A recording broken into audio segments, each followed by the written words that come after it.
Good morning mga kagigil! I'm back! Andun ako sa bahay, ano? Okay, simulan na po natin.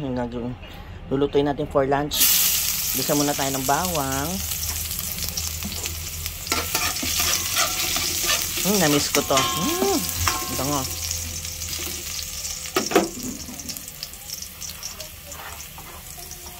Sibuyas.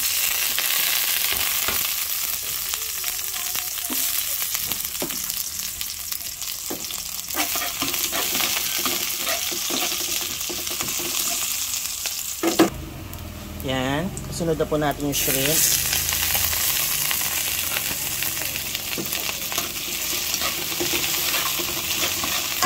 Pag nag-pink na po yung ating shrimp, lalagyan na po natin yung pinakuluang tubig.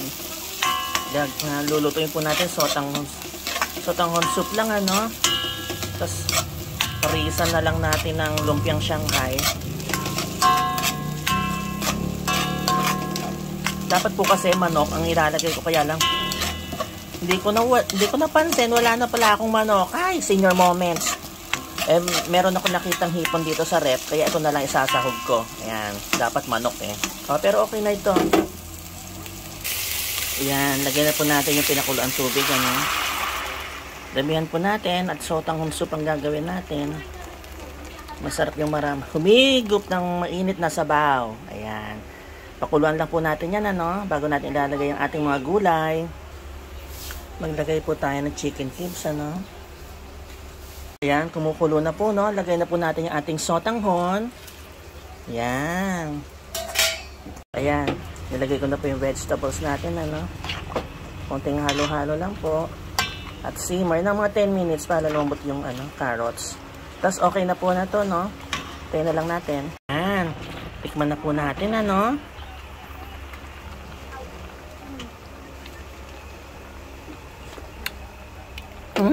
sarap. Comfort food. Ayan. Kain na po tayo mga kagigil. Magprito po tayo ng lumpia, Lumpiang Shanghai. Ite-turn na natin sa sotanghon soup natin.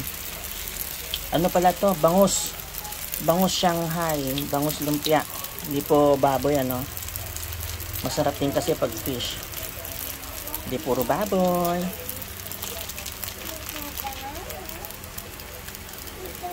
Yan. Yan. Okay na po natin, Okay na okay yung luto niya.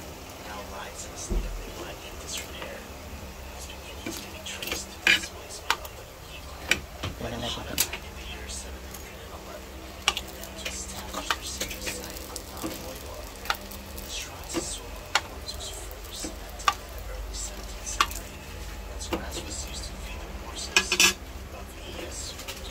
Yan. Kain na tayo mga kagigil. Ayun na mga kagigil, yung sotanghon soup natin. Yung fish lumpia. Ayan, may pansit at ang kanin. Happy lunch mga kagigil.